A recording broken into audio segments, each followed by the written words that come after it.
Hey guys, Waterfowler41 here, and in today's video, not necessarily installation, but I'm going to walk through the process of installing the light bar up on top of my GoRhino Ceros rack. So what we're looking at here is the Diode Dynamics SS42 light bar. It's a single row light bar all the way across the top. We'll get into more details in a second, but basically that light bar itself is mounted on top of the brand new GoRhino Ceros rack that I just installed in my truck in the last video. So in this video, what I'll do is walk you through all the parts I used for the installation. I did not drill a single hole in the truck. And then I will walk you through kind of how I ran the wire on my truck, so that way you know if you're going to tackle this in your Ram. So the same instructions that I'm using right now will apply to all 2019 and newer Rams. And then what we'll talk about in the end of the video is wind noise, because I made a little bit more progress on reducing the wind noise on the rack itself. But also, once you install the light bar, you're going to introduce another source of wind noise, a little bit of whistling. I'll explain that when we get a closer look at the light bar. But let's first dive into the parts, and then we'll get into the installation. All right, so in the rack video, I did show you that I did already have the light bar ready to go. So like I said, this is the Diode Dynamics 42-inch stage series light bar, single row light bar. Here's some specs on it right here. So I have the white driving. It is, I'll use 385,000 candela. So basically, of the 42-inch light bars that they sell, this is the brightest one, obviously, because it is white. So white light bars are going to be a lot more illumination, provide a lot more foot candles out from the front of the truck than the amber ones, but also because this is the driving pattern, so it's a little bit more of an effective lens. If you recall from my lighting video, so part 1, and I'll get to part 2 here in a bit, you know that pretty much every light I have on my truck is that driving pattern lens. So you can see right here, driving pattern lens, and the light bar up top is no different, also driving pattern. To me, that's the most effective light pattern. Like I said, when these things shine out, it's basically a gigantic rectangle of white light, and it gives you a ton of usable light. All you got to do is aim things. I know a lot of people really like the combos, but I really think driving is just the most effective one. So anyway, there's the light bar, so we'll get into that in a minute. But also, in conjunction with the light bar, I also have this. So what is this? This is the KC Highlights Universal Wire Hider. This is how I was able to install this light bar without drilling a single hole in my truck. So basically what this is, let's see, it's almost 3.5 feet of this rubber gasket. So this is the bottom right here, this is the top, and you can see it's basically just a C channel, right? And you can open it up. So what this allows you to do is run wires from whatever rack you have up top. So if you have the GoRhino, if you have a Prince or whatever, if you want to put lights on there, this gasket here lines up with the side of your windshield and allows you to run the wire down from your light bars up on the top, so you can get it down to your controller inside your engine bay. What you could do, so this is kind of small. I think you could run probably 3 wires in here, so if that had backlighting, I'd be able to run that with backlighting and everything. I don't think you could jam much more wires in here, but what you could do is run this gasket on both sides of your windshield, so you could run, let's say, your front light bar down one side, and then whatever accessory lights you have on the back of the light bar or the back of the rack down the other side. That's precisely why I only have this light bar on there right now. I know I was playing with the idea of throwing these SSC2s up there, but when you look at the size of the gasket here and the channel that you have, it's not enough to throw another 3 wires in there, along with the 2 wires for the Diode Dynamics SS42. So anyway, that gasket right here, you basically throw some 3M tape on it and it adheres right next to your windshield. It's basically invisible, so from far away you can't even tell I have that there. So I know a lot of the old school installs, people are drilling through the roof. With this universal wire holder, you just basically attach this next to your windshield and then you can run the wires down. But anyway, let's hop up on the truck here, and we'll get to lighting patterns in a minute. I'll wait till it's a little bit darker outside. But here is the SS42 light bar. So the plug is on that side, and then you can see a bunch of zip ties in the back. I have basically the connection, the Deutsch connector right here in the middle, and then the wire comes down this way, and you can see it drops down through the channel, enters into that universal wire holder, and it goes all the way down to the engine bay, and we'll talk about my lighting controller in a minute. But you can see, pretty dirty. I actually just got back from a road trip.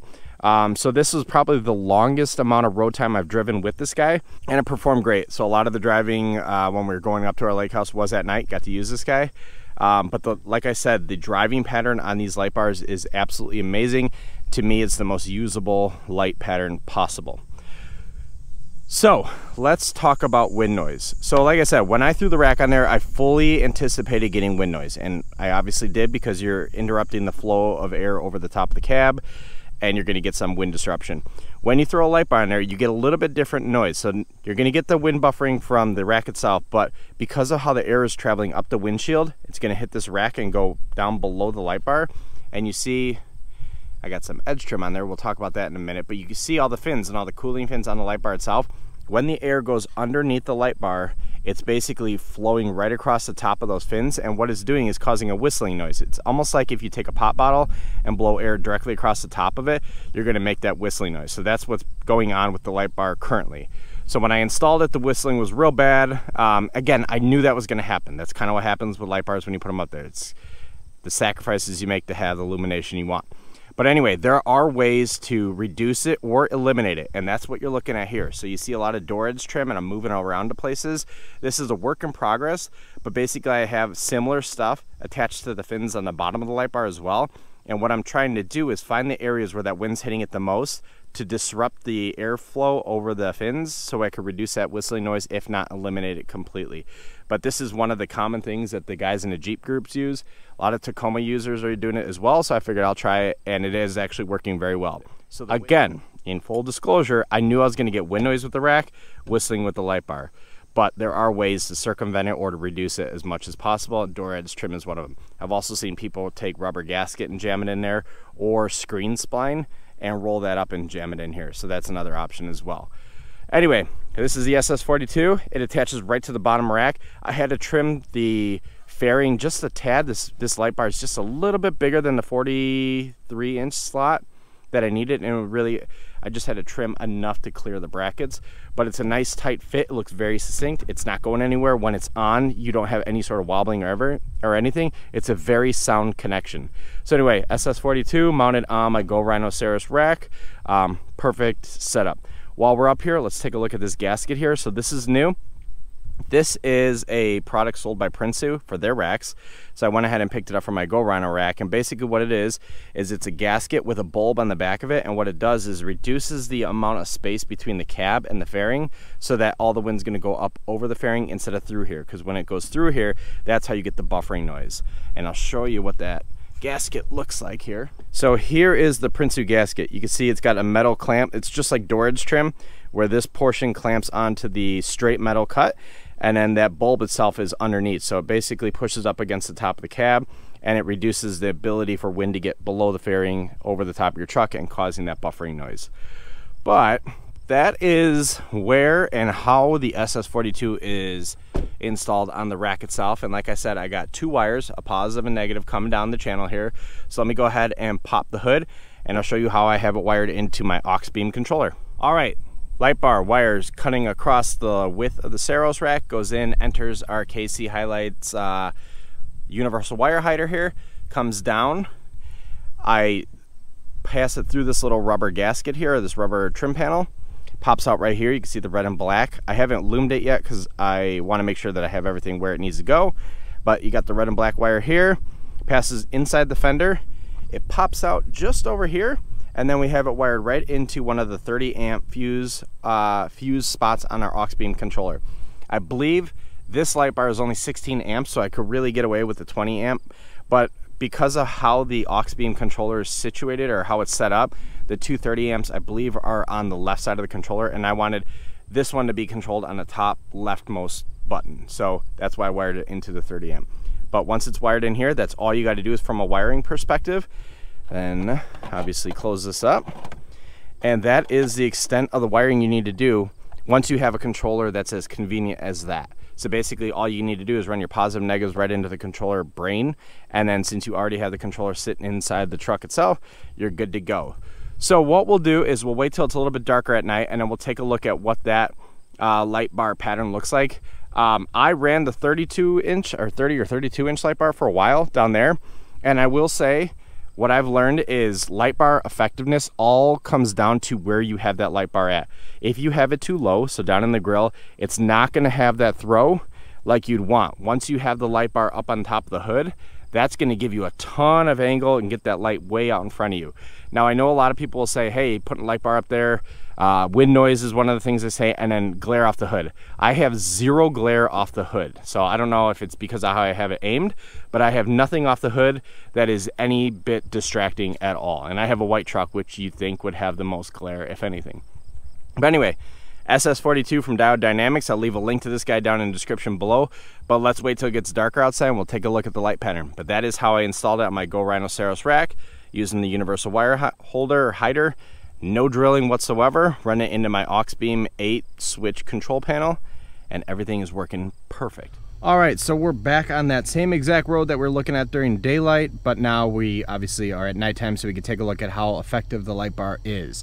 So right now, this is just my headlights. So if I were to go ahead and turn on my fog lights, see, there's really no impact other than it washes the front. So we'll go ahead and turn those off for now.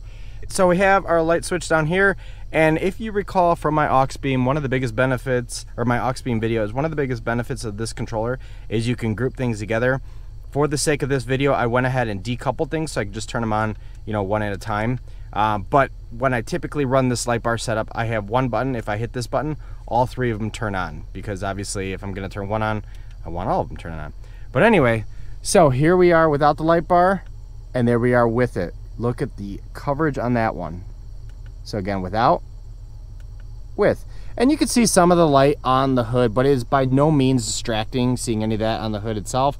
Obviously, you could point the light bar up a little bit more to get it up off the hood just a tad more. But it's not that distracting at all. And honestly, it's not really glare as much as people make a big issue about it on the internet. Off, on. And just for kicks, let's go through everything else. So that's the upper 42-inch light bar. Here's my A-pillars. So now that I have that light bar pointing straight forward, I could cock the A-pillar ones out to the side a bit more, and they are. I got to play with that just a tad. So let's turn those off. And then here are the SS5s on the front. And obviously those are doing an excellent job because they're a little bit lower, so they're washing a ton in the front. So let's go ahead and turn the light bar on. A-pillars and SS5s. You can see it's damn near daylight in front of this truck. So let me hop out of the truck and we'll take a look at that pattern here and see if I can get a little bit higher and see how far it is.